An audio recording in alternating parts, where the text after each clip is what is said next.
ल बेल के पतैया काहे चढ़े ल बेल के पतैया बता दिए दौरा के सैया काहे चढ़े ल बेल के पतैया तनाता भंगिए धतुरवा से जोड़ लिहानी नाता भंगिए धतुरवा से जोड़ लिहानी काहे मन भारेला मड़ैया महल में रहल छोड़ दिहानी काहे मन भारेला मड़ैया महल में रहल छोड़ दिहानी।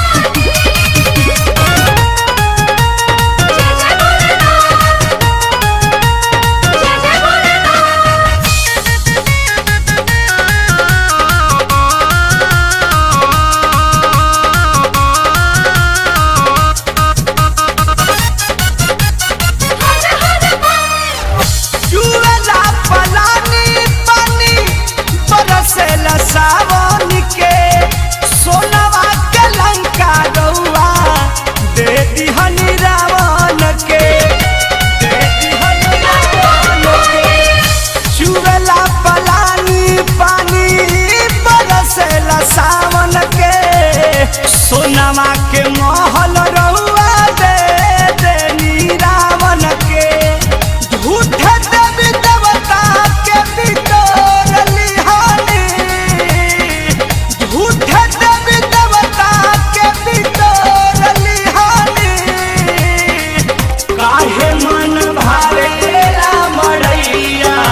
महल में रहल छोड़ दिहानी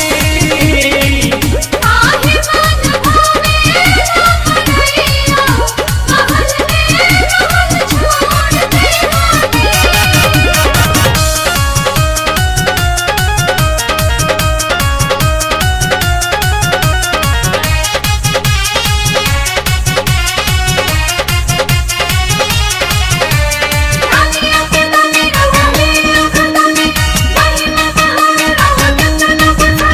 देवता दानव के बात जल गईनी अंदर के पी गईनी विष मंथन भइल जब समंदर के भइल जब समंदर देवता दानव के बात जल गईनी अंदर के पी गईनी